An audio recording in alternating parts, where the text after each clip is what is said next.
Dans la décoration, la serrurerie a son importance et nous sommes heureux d'accueillir M. Philippe Fall pour nous en toucher mot.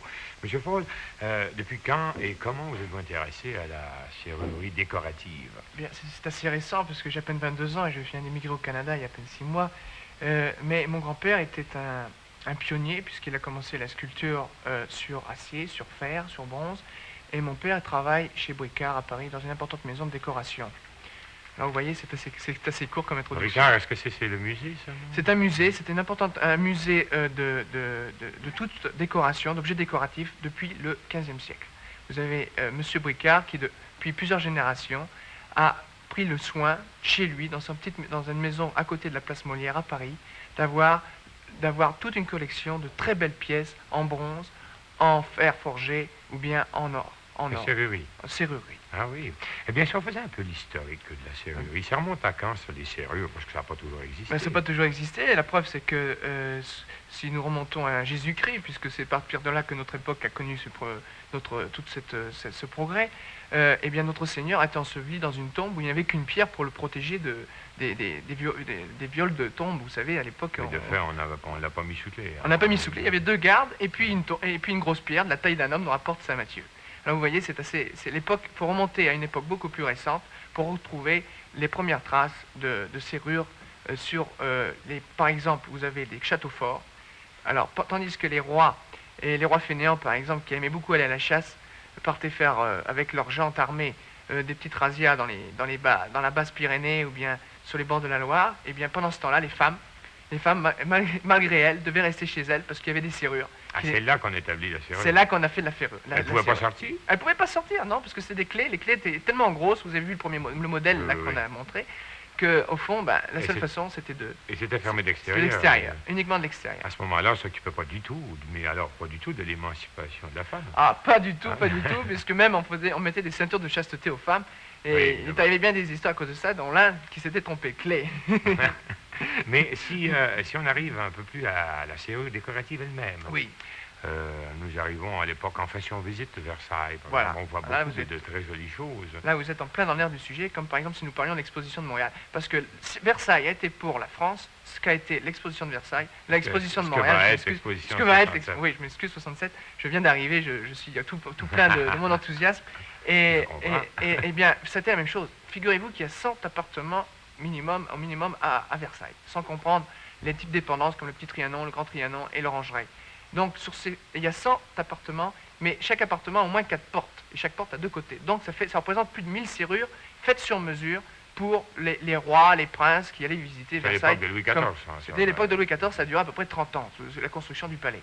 Et il a fallu, pour cela, demander toute l'aide de tous les serruriers de l'époque. Et, bien sûr, la seule façon de pouvoir remplir, satisfaire le roi, c'était de faire travailler davantage de serruriers. Donc, il s'est créé un nouvel art, une nouvelle forme, c'est-à-dire presque la serrurerie en série, ce que nous n'avions jamais vu auparavant. Donc, petit à petit, il va y avoir une immense... D'abord, beaucoup de rois, de princes qui vont à Versailles, qui vont s'apercevoir de tout l'art. Donc, vous avez ici un modèle qui est absolument remarquable, si vous pouvez voir le détail du ciseau de l'artiste. C'est Louis XIV, ça vous trouvez exactement les mêmes modèles aujourd'hui dans la grande salle. Vous voyez les détails ici, la corne d'abondance, c'est très net, qui a été dessinée par l'artiste d'une façon originale, parce qu'il n'y a pas de fruits, mais par contre, vous avez des lustres ici, et tout cela est fait au ciseau à froid. C'est-à-dire, ce n'est pas de moule, c'est simplement la masse de cuivre est dorée par-dessus, c'est tout doré, donc le ciseau a travaillé, il a fallu à peu près 6 mois à cette époque-là pour faire une serrure comme celle-là. Ça représente un travail formidable. Mais à ce moment-là, est-ce que déjà les serruriers étaient en corporation? Elles n'étaient pas encore en corporation, ils allaient le devenir comme toutes les corporations anciennes, comme menuisiers, charpentiers. Petit à petit, ils allaient s'établir en corporation. Et selon la loi des corporations, ils n'avaient pas le droit de prendre plus d'un apprenti par corporation, par groupe.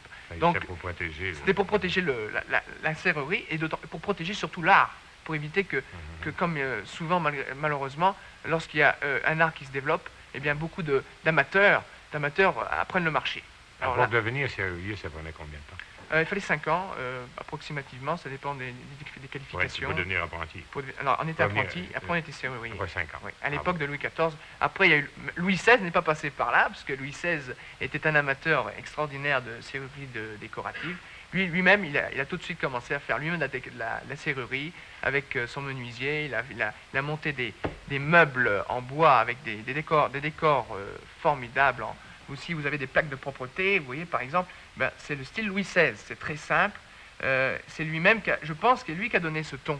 Le ton très simple avec des lignes rectilignes qui Le ton de rappellent un peu simplicité. le classique français, les grands auteurs classiques. D'ailleurs, la poignée aussi. La poignée est plus simple quand on beaucoup plus compare. simple. Ici, vous avez un tout petit essai de recherche avec la petite rosace qui est taillée dans la masse. Mais c'est très simple. Ici, tout ça, c'est pointillé. C'est du très beau travail, mais ça représente évidemment beaucoup plus de finesse que le Louis XIV, qui lui aimait davantage le côté exubérant de son règne, avec beaucoup de lumière. Vous voyez le lustre ici, et c'est très Beaucoup de dentelle. beaucoup de dentelle, voilà, Dentelle c'est ça, aussi. oui. Oui, d'ailleurs, c'est allé un peu avec les meubles, Oui. ça a suivi.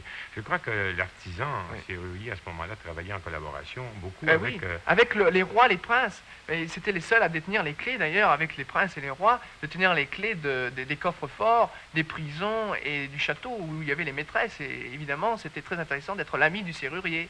Oui. C'était la clé à toute la joie de l'époque, qui était assez minime. Vous savez, il y avait pas de, on n'avait pas de camp, on était tout simplement, on devait aller à la cour, et voilà, c'était le seul joie de l'époque. Mais il y a Louis XVI, comme vous parliez Oui. de Louis XVI, c'est assez intéressant parce qu'il a été un peu l'inventeur du coffre-fort. Elle était l'inventeur du coffre-fort avec des serrures secrètes. Ça existait déjà à l'époque, avant Louis XVI. Ça existait, c'était simplement des pulses, vous savez, des pièces de fer qu'on poussait, de façon à ouvrir le coffre automatiquement, presque avec des petits ressorts. C'était des ressorts. Lui, il a inventé la serrure. Il a mis 3 serrures sur le même coffre, de façon à ce que, en ayant les 3 serrures, le coffre puisse s'ouvrir. Mais avec une seule clé, il n'y avait pas moyen d'ouvrir le coffre.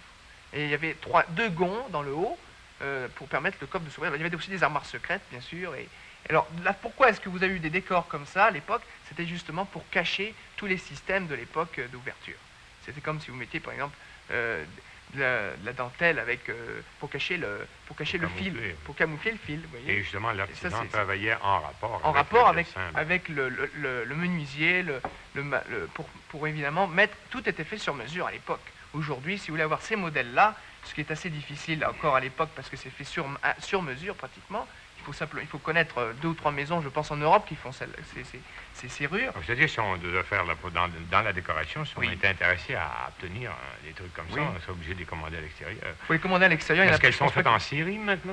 Il va y avoir, je pense, de nouvelles séries, oui, parce que ça a été tellement demandé en Europe, ces modèles-là. Elles vont être faits en matrice, c'est-à-dire avec matricé, nitrate. C'est beaucoup plus simple que, évidemment, avec du plomb, où il faut prendre la masse de plomb et ciseler. Mais celle-ci, par exemple. Oui, Parce celle-là, que alors là, fait c'est à un la modèle, main. c'est un modèle original qui est reproduit maintenant à la main et à la machine, parce que la machine ne peut pas tout faire. Vous savez, évidemment, l'électricité rend le prix de ces serrures que dans le temps seulement les rois et les princes pouvaient s'offrir. C'était un luxe, comme aujourd'hui, c'est du luxe d'avoir, par exemple, des tapis persans dans chez vous, c'est du grand luxe.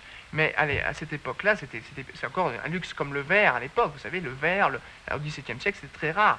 Eh bien, à notre époque, aujourd'hui, nous pouvons nous permettre d'avoir ces objets-là parce qu'il y a l'électricité, parce qu'il y a la scierie, et comme pour tout, ça baisse les prix de coût de revient. Oui, évidemment. Et on peut penser à l'expression française « mettre sous clé ». Nous, au Canada, on se sert, puisque vous êtes ici depuis quelques mois, l'expression « barrer la porte ». Ça vient un peu du fait qu'on est obligé de mettre une barre pour empêcher la porte de s'ouvrir. Cette porte, on n'avait pas de serrure. Il y a eu des serrures de porcelaine aussi? Non, il n'y en a pas eu de serrure. J'en ai vu très rarement en France, dans les musées, seulement, je pense, c'était chez les... D'Orient. D'Orient, oui. Ça vient de Chine ou bien du Japon aussi. Ils ont fait très jolies choses. Mais c'est tout à fait différent. C'est plus le même art, c'est la céramique à ce moment-là. Oui. Ce n'est plus de la ferronnerie, à proprement parler. Il y en a encore beaucoup de serruriers, d'artisans? Il y a encore des artisans en France qui sont évidemment très recherchés, parce que c'est un art qui se perd, comme la céramique. Évidemment, il y a beaucoup de jeunes qui ne sont pas intéressés parce qu'ils ne sont pas au courant.